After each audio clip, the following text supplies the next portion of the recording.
En manchette, aujourd'hui, Saint-Norbert et le Québec disent un dernier au revoir à Jean-Pierre Ferland.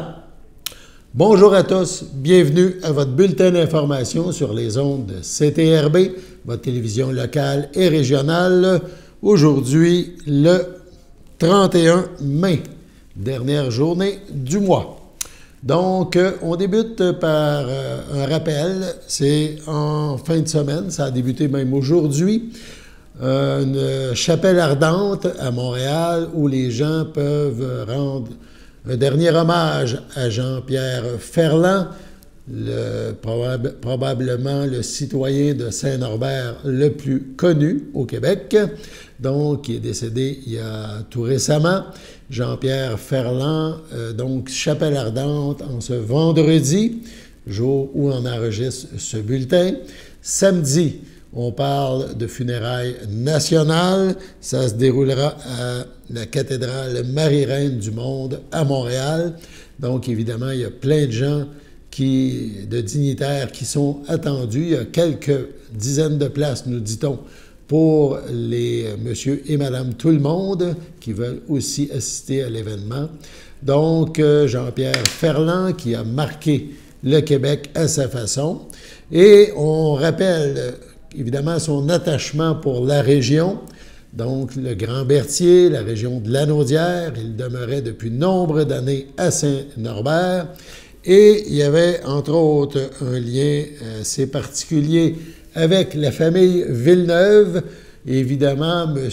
Séville Villeneuve, le père de Gilles et de Jacques, était un accordeur de piano, et c'était l'accordeur du piano de Jean-Pierre Ferland à Saint-Norbert.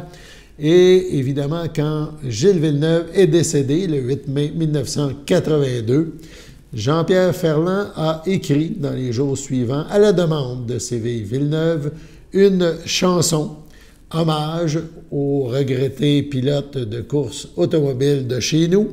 Le titre de cette chanson, « Un gentilhomme et un champion ». Quelques années plus tard, Jean-Pierre Ferland a accepté d'offrir ses droits, les droits d'auteur de cette chanson, au musée Gilles Villeneuve, qui en a sorti un DVD souvenir Gilles Villeneuve, jamais oublié. Mais la chanson est de Jean-Pierre Ferland. On écoute ou on regarde le clip de « Un gentilhomme et un champion » en souvenir de Jean-Pierre Ferland.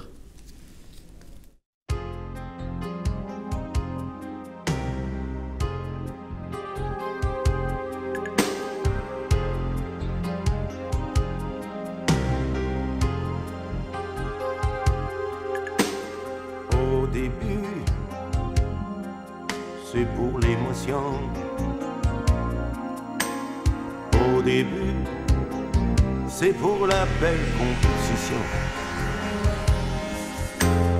À la fin, dans le blues ombre des notes, les amis te parlent encore, malgré tout, malgré la mort.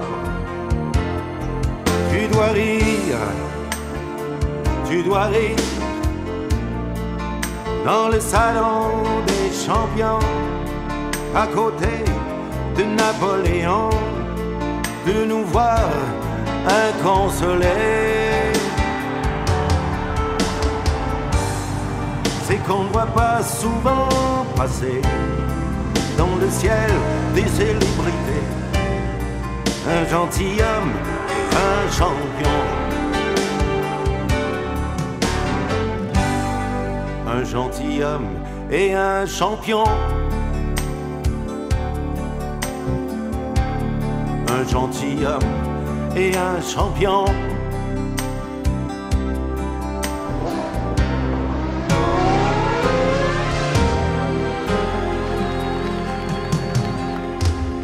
À Berthier, c'est comme à Monte-Carlo. Comme on dit, quand on a réussi sa vie. Au soleil, autour de 4h30, un dimanche après-midi, vive vivre le rêve de sa vie. Ébloui, risquer la peau de son corps, battre son propre record, pour enfin se surpasser. C'est qu'on ne voit pas souvent passer dans le ciel des célébrités un gentilhomme et un champion. Un gentilhomme et un champion. Un gentilhomme et un champion.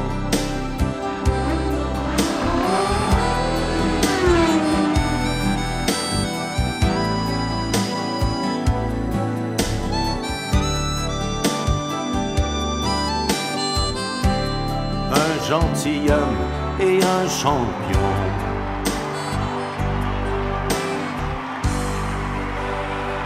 Voilà, deux damiers pour Gilles Villeneuve. Enfin, une première victoire très espérée. Il a mérité cette victoire. Que de sacrifices il s'est imposé. Je me souviens de toutes ces difficultés alors qu'il voulait courir en Formule 35 numéro du pays de Vancouver à Halifax. Il l'a fait là.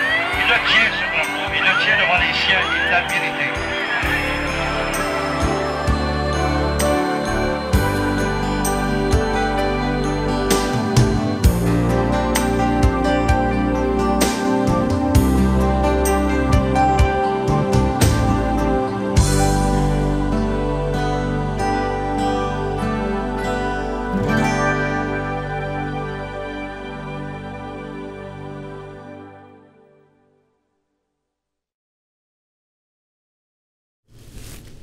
Jean-Pierre Ferland, donc, dernier tour de piste samedi à Montréal. Donc, la disparition d'un grand Québécois. On poursuit avec le CJE de Dautré-Joliette, le Carrefour Jeunesse Emploi. Lundi, l'organisme recevra à Joliette, à son bureau de Joliette, 2 ministres et un député. Donc, entre autres, la ministre responsable de la solidarité sociale et de l'action communautaire, Chantal Rouleau, ainsi que Caroline Proulx, ministre du Tourisme et responsable de la région de la Naudière. Donc, on veut souligner l'importance du CJE Dautré-Joliette, qui opère autant à Joliette que dans Dautré chez nous. Donc, il y aura une rencontre. Les 2 ministres arriveront en début de matinée, 9h30. Ils rencontreront les membres du conseil d'administration du réseau des Carrefours Jeunesse Emploi. Donc, à Joliette, on recevra les autres CJE du Québec pour l'occasion. Plusieurs, on parle d'une dizaine de représentants de CJE, dont Bruno Ayotte, là, qui est le secrétaire et le directeur secrétaire du conseil régional et directeur de CJE Dautré-Joliette. Il y aura un peu avant 10 h du matin une rencontre avec les médias régionaux. Il y aura aussi visite par les 2 ministres là, de l'atelier d'ébénisterie et de la cuisine collective. Il y aura des entrevues possibles. Bref, CTRB suivra ce dossier et vous rapportera là, les faits et gestes en lien avec cette visite de 2 ministres dans un organisme, évidemment, qui nous touche beaucoup chez nous, CJE Dautré-Joliette, le Carrefour Jeunesse Emploi. On parle maintenant, on en a parlé il y a quelques jours, mais on le rappelle, le mois de juin, c'est le mois des lunettes. Pour Optométristes sans frontières, l'organisme vous invite donc à donner des lunettes, des paires de lunettes qui ne servent plus. Ces paires-là sont récupérées, sont remis à des gens dans le besoin dans d'autres pays.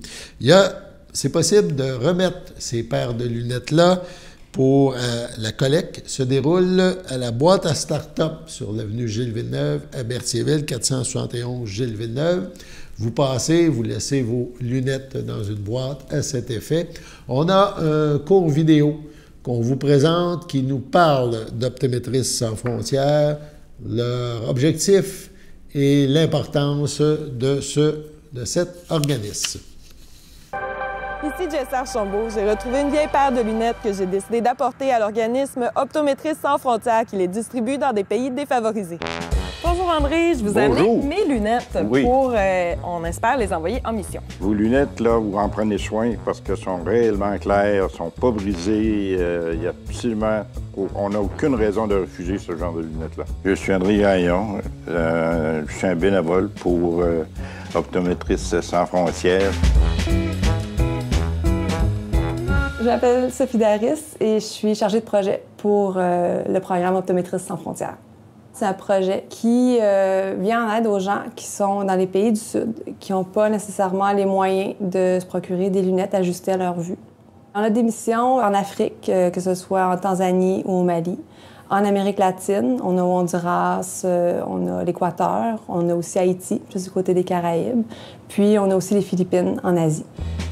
Les lunettes viennent d'un peu partout. Ça peut soit être des particuliers qui nous donnent les lunettes directement ou des organisations. Il y a des cliniques aussi qui ramassent les lunettes et puis qui nous les envoient à nos bureaux.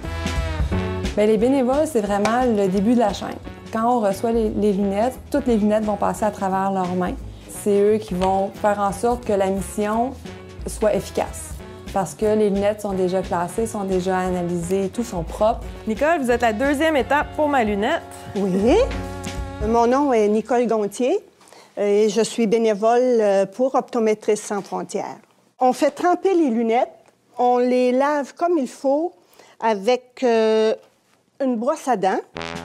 L'émission, c'est sûr que ça ressemble à rien à un examen que les gens peuvent connaître ici. C'est pas dans une clinique, on le fait soit dans un hôpital, des fois c'est dans une école.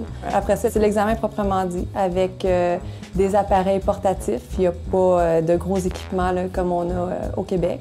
Puis la personne après ça reçoit un étui et une lingette en plus de sa lunette. Puis repart, là, c'est pas plus compliqué que ça, les missions. Roger, mes lunettes sont propres, mais je me rappelle plus ma prescription. Oui. Il y a moyen de trouver c'est quoi la prescription? Certainement. Nous avons les appareils pour le faire. Je suis Léon Roger Deschenaux, je fais partie du club Lyon-Boucherville. Je présente la lentille sur... Ici, vous voyez qu'il y a un appareil. Je pèse ici un petit bouton et je fais ce qu'on appelle un print qui va me sortir tout ce que tu viens de me demander pour cette lunette-là. L'œil droit, l'œil gauche, moins 75. Des fois, c'est des gens qui n'ont jamais vu, qui ont jamais bien vu, ou qui ont perdu la vue par vieillesse ou maladie ou quoi que ce soit.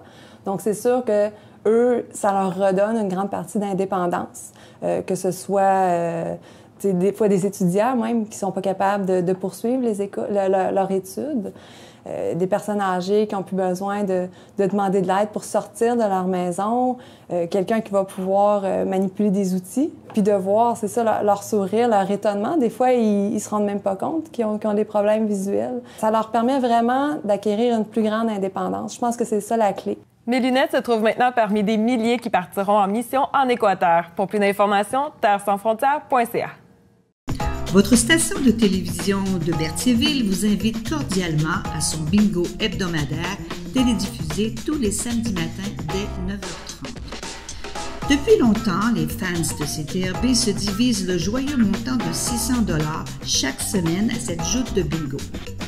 N'oublions pas non plus le super bingo mensuel d'une cagnotte de 2000 $ que vous pourriez vous partager chaque premier samedi du mois. Un moment de fébrilité qui pourrait devenir payant pour plusieurs d'entre vous. Pour vous procurer ces fameuses cartes de jeu, les dépositaires participants sont à Berthierville, le dépanneur Formule 1, la station-service Armois sur le boulevard Gilles Villeneuve, le marché IGA Extra Famille Mont-d'Or sur la rue Gabrielle Brissette, le marché Métro Boucher sur la rue Notre-Dame et la pharmacie Proxime sur la rue Frontenac. À Saint-Ignace de Loyola, le dépanneur Proxy sur la rue de la Traverse, la boucherie Aldo sur le rang Saint-Michel. C'est donc un rendez-vous hebdomadaire chaque samedi matin à 9h30 sur les ondes de CTRV, votre télévision locale et régionale, celle-ci toujours en haute définition. Toute l'équipe de CTRV vous remercie de votre fidélité et vous souhaite bonne chance.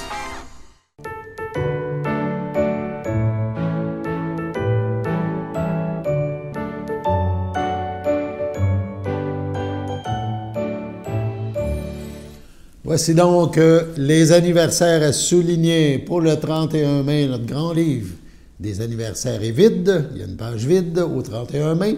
Peut-être est-ce votre anniversaire. On vous souhaite bonne fête. 1er juin, donc le CABA, le Centre d'action bénévole d'Autrey, souhaite bonne fête à Jacques Ricard. Et la FADOC de l'Île-du-Pas souhaite un heureux anniversaire à Roger Saint-Jean et à Sylvie Charret. 2 juin, dimanche, la FADOC de l'Île-du-Pas souhaite bonne fête à Steve Gagnon et à Serge Plamondon. Donc, c'est votre anniversaire ce week-end. Toute l'équipe de CTRB se joint à moi et vous souhaite bonne fête. Ce week-end, ça sera une fin de semaine pleine d'activités, plein de choses qui débutent vraiment, qui amorcent la saison estivale. On débute tout d'abord par la Chapelle des Cuthberts à Berthierville. La Chapelle qui a produit un petit document fort intéressant qui nous résume tout ce qui va se passer sur le site patrimonial de la Chapelle des Cuthberts cet été. L'ouverture officielle de la saison, c'est samedi 1er juin. Sur le site, les gens peuvent évidemment découvrir le patrimoine via la Chapelle des Cuthberts, qui est aussi le site touristique. Mais ce n'est pas tout. La Chapelle présente cette année, en grande primeur, en grande première, les 5 à 7 au Cénacle. On rappelle que le Cénacle, c'est une œuvre d'art, donc une œuvre qui a été réalisée, une œuvre d'art public réalisée par Yolande Harvey et des jeunes de chez nous. Donc, ce sera le site de 5 à 7 avec des thématiques musicales. Ça se déroulera chaque jeudi du mois de juillet et du mois d'août. Il y aura des musiciens, des chanteurs, des gens donc de notre région qui envahiront le Cénacle et qui divertiront les gens présents. La corporation vous invite chaque fois à apporter votre pique-nique pour assister à ces prestations intimes de folk, de jazz, de pop là, qui seront offertes gratuitement en plein air. Il y aura aussi 3 expositions cet été à l'intérieur de la chapelle. Ça se déroulera tout au long de l'été. Et il y aura aussi 3 installations extérieures. On écoute l'auteur de la première exposition qui s'amorce donc le 1er juillet. Il nous a accordé une entrevue. Je suis en compagnie d'Émile Riopel, qui est un artiste qui va exposer à la Chapelle des Cuthberts cet été. Bonjour, Émile. Bonjour. Tantôt, on va faire le tour des œuvres que tu nous présentes. Mais peux-tu me parler un petit peu de ton, comment je pourrais dire, de ton pèlerinage, mais de tes inspirations, comment tu es devenu artiste, puis c'est quoi que tu as décidé là, de présenter? Bien, aujourd'hui, à la Chapelle, j'ai présenté le projet qui s'appelle « Chercher le calme dans ce qui reste de nos déplacements », qui sont des espèces de modules, des espèces de capteurs qui reprennent un peu l'architecture de pylônes électriques, d'antennes Internet qui sont finalement toutes spéculatifs au sens où ils ne fonctionnent pas. Tout ce qui fonctionne en fait ici, c'est vraiment de capter vos déplacements, de capter votre attention à vous, de capter finalement ce que vous allez à chercher à travers ce lien-là entre les différents capteurs qui sont étalés sur tout le site de la chapelle. Puis pour arriver jusqu'à ici, il y a eu bien des affaires, mais je pense qu'un point clé, du moins à ce projet-là, ça a été beaucoup la rencontre entre la céramique et le bois qui ont été assez importantes pour moi dans cette expo-là. Okay. Tu étais à l'origine un artiste qui fait beaucoup de recyclage, hein, qui utilise beaucoup de produits. T'aimes beaucoup réinventer à partir de choses. Ces inspirations-là, ton cheminement, ça date de quand? Parce que tu es tout jeune, il faut quand même le dire comme artiste. Tu as fait un cours en art, tu as commencé. Ben, là, c'est sûr, là, je termine actuellement un baccalauréat en art visuel à l'UQAM. Okay. Je me suis comme pas mal dirigé vers la sculpture durant mon bac. J'en suis à ma dernière année là, que j'échelonne un peu pour avoir accès aux ateliers. Mais je dois dire que le recyclage, du moins cette idée-là de la récupération, vient du fait que rapidement, quand j'étais jeune, je commençais déjà à ramasser des bébés. T'étais un ramasseur, un rapailleux. Ouais, pas mal. Puis, tu sais, je faisais beaucoup de scrap avec mon frère, mon père aussi. Fait que ça a toujours été comme une manière pour moi de récupérer les formes qui nous entourent. Je conçois qu'on vit dans un monde hautement matériel. Fait que j'aime pouvoir créer avec ce qui est déjà là. Donc, ouais, il y a moins de ça dans cette expo-là, mais là, quand même, il y a des objets trouvés, il y a des choses qui sont récupérées. Donc, on va reconnaître des choses qu'on connaît. On pourrait dire qu'on connaît un peu de la vie, des choses comme ça. Ouais, peut-être un peu, peut-être pas non plus. C'est ça aussi mon objectif, c'est de vous mystifier. Vous mystifier, mais aussi de vous faire à croire que toutes ces choses-là ont un lien concret ensemble et que finalement, c'est très hétéroclite, mais que j'arrive à créer quelque chose d'homogène entre la rencontre entre ces différents objets-là. C'est ça. T'as une vingtaine de pièces, c'est beaucoup. C'est beaucoup de travail. T'as eu une inspiration, tu fonctionnes comme en voulant dire, donne un coup. Est-ce que c'est instinctif ou tu réfléchis, tu as fait des maquettes, des choses? C'est quand même assez instinctif. Je suis beaucoup dans l'idée de chantier ou du moins de longues phrases. Je conçois que la première sculpture va comme amener l'autre et l'autre et ainsi de suite, comme plusieurs virgules qui mènent à une longue phrase interminable. Puis les vingtaines aujourd'hui qui sont installées sont comme un peu venues de cette manière-là. Il y a eu une première, ensuite l'autre a appelé. Mais je pense que le point vraiment culminant, ça a été la rencontre entre des pièces de céramique puis des pièces de bois tournées autour à bois. Ces deux choses-là ensemble ont vraiment comme généré quelque chose de vraiment fort. Et là, je suis parti là-dessus puis j'ai comme tracé un chemin. Ça va être une série que tu penses. Donc, plusieurs rendez-vous à la chapelle des Cuthbert cet été. Autre événement qui se déroule vendredi, samedi et dimanche. Donc, ce week-end, le premier salon du livre de Berthierville sous le thème « Sur la route de la littérature, un présent, un futur ». De nombreuses activités. Ça débute vendredi, donc c'est ce vendredi, ce matin, jusqu'à 20h. Samedi, de 9h le matin à 20h, la fermeture du salon aussi. Et dimanche, entre 10h et 16h. Donc, 3 journées consacrées à la littérature. Un premier salon du livre. À souligner, originalité, samedi 1er juin, entre 10h et midi. Le salon accueillera en visite exclusive, nous écrit-on, la ministre et députée de Berthier, Caroline Proulx. Ça se fera dans le cadre d'un café littéraire dont le thème sera « Qu'aimez-vous lire ?» Échange de questions entre le public et la ministre et des invités.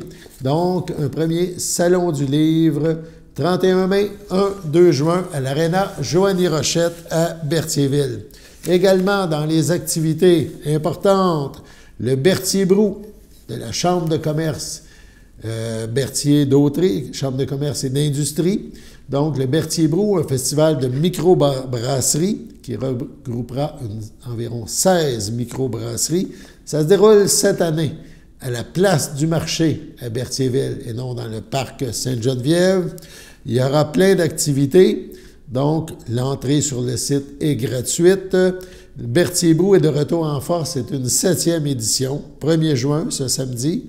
On parle d'un nouveau spot, mais le même plaisir qu'avant. On vous invite à rejoindre les responsables, les microbrasseries, au cœur du centre-ville de Berthierville, sur la place du marché, dès 11h. Donc, il y aura des activités diverses. On vous invite à venir explorer, chanter, célébrer le charme du vieux Berthier. C'est organisé par la Chambre de commerce locale. Également, donc, la maison Rosalie Cadron, c'est à Lavaltrie. La maison Rosalie Cadron, également le 1er juin, samedi, inaugure sa saison à 13h. Donc, on parlera, cette journée-là, il y aura la 2e édition du marché de Rosalie, un vernissage de l'exposition estivale, l'ouverture de la boutique des produits locaux de la maison Rosalie Cadron. On procédera également à l'ouverture du four à pain traditionnel et on procédera à l'inauguration d'une nouvelle exposition historique. Le tout débute à 13h. Bref, un gros week-end en perspective. Sur ce, on passe à la pause.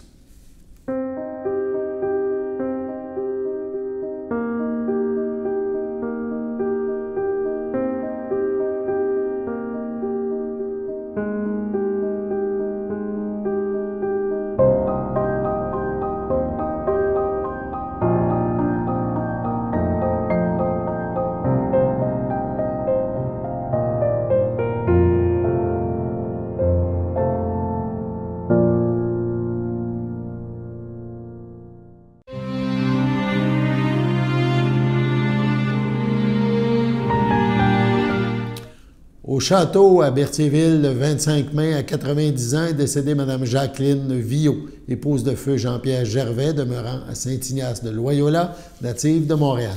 Elle laisse dans le deuil son fils, Michel Gervais, Linda Boilard, ses petits-enfants, Antoine et Vincent Gervais, son frère Jean-Jacques Viault, Sylvie Beauchamp, ainsi que plusieurs neveux, nièces, autres parents et amis. La défunte ne sera pas exposée. Une cérémonie aura lieu en toute intimité à une date ultérieure. Également au château de Berthier, le 20 mars, cette fois à 84 ans, est décédé M. Raymond Faust, époux de Jacqueline Caillé, demeurant à Lanoret.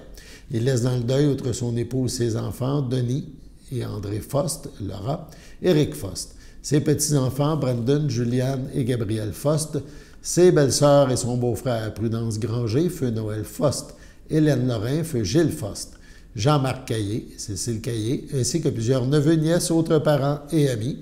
La famille vous accueillera samedi, 1er juin, 11h, au complexe funéraire Thériault à Berthierville, sur une liturgie à la chapelle du complexe à 14h. Au CHDL de Saint-Charles-Borromée, le 28 mai, à 73 ans, est décédé M. Serge Vadnet, époux de Daniel Caillé, demeurant à Berthierville. Il laisse dans le deuil, outre son épouse, ses fils, Mathieu Vadnet, Patricia Beaufort, Simon Vadnet, Valérie Ouellette, Martin Vadnet, Cathy Desrosiers, ses 5 petits-enfants, Florence, Aurélie, Elliot, Alice et Zach, sa mère, Mme Annette Plante, feu Alphérie Vadnet, sa sœur, ses frères, beaux-frères et belles-sœurs, Ginette Vadnet, Claude Vadnet, Suzy Charret, Carole Vadnet, Linda Brizard, ses filleuls, Richard et Marc-Antoine Caillé, Claude Caillé, Hélène Bérard, Nicole Caillé, Jean-Claude Rouis, Jean-Guy Caillé, Marcel Vincent, Michel Caillé, Aline Fafard, Gilles Caillé, Judith Parenteau, Claudette Caillé, ainsi que plusieurs neveux, nièces, autres parents et amis. La famille vous accueillera vendredi 7 juin de 19 à 21h au centre funéraire Thériault à Berthierville. Le samedi 8 juin dès 9h, les funérailles suivront à 11h en l'église Sainte-Geneviève de Berthier. Sur ce, on passe à la météo.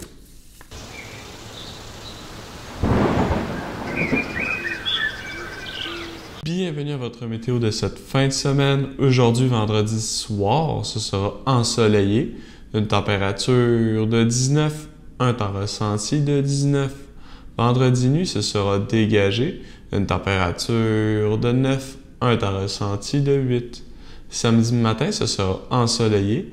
Une température de 14, un temps ressenti de 14. Samedi après-midi, ce sera généralement ensoleillé.